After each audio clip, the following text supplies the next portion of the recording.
մեկ հստակ է հանրությունը ձեզ վերջին շրջանում քննադատեց $50,000 Hermes պայուսակ։ Ես ձեզ ասեմ քնարի ջան, ես ձեզ ասեմ իմացեք։ Իմ բոլոր պայուսակները, իմ գեստների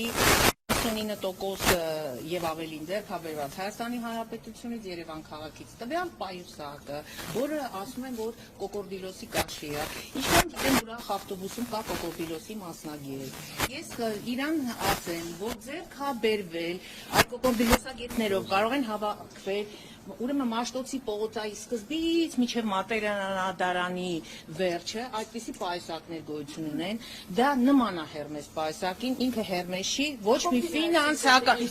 գրածել չի, չէ, հավատան։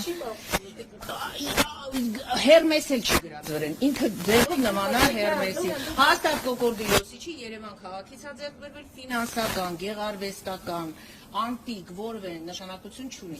Գիտեք, այսպեսի մի հատ հաղորդում կար, մոտենում են մարդկանց, նայած կլինեք, ասում են, ինչ արժի ձեր կոշիկը, ձեր պայուսակը եւ այլն։ Իմ այդ լուքը, կարմիր եւ այլն։ Ուրեմն, քանի որ փոքրիկ ավտոբուսի անձնակազմը Փարիզում չի եղել կամ նոր ասել գնա, ես 94 թվականից եմ, երբ որ Սերան Օհանյանին չեմ էլ ճանաչել այդ ժամանակ։ Տվյալ գրած էր, որ ես ինչ-որ ուրեմն այդ կաֆեն շատ հանգարտ է, սովորական բրասերի է, երևի գնային քաղաքականությունը շատ չի տարբերվում մեր պետության մեջ, Երևան քաղաքում գոյություն ունեցող մեկ։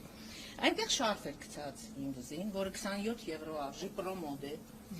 Այնտեղ ուրեմն կոպտա էր, հակս կարմիր գույնի, որը չեմ հիշում մանգոյա կամ մորգանա, 30 խանիցից մինչև 50 խանի եվրոյի կարգի է, իսկ թիշրթից ինչ մայկան դուրս էր, սովորական կարծեմ Երևանի բազից, թե որտեղից 5,000 դրամ արժի։ Ես սովորական պայուսակ, ոչ, գնված է Երևան քաղաքանում։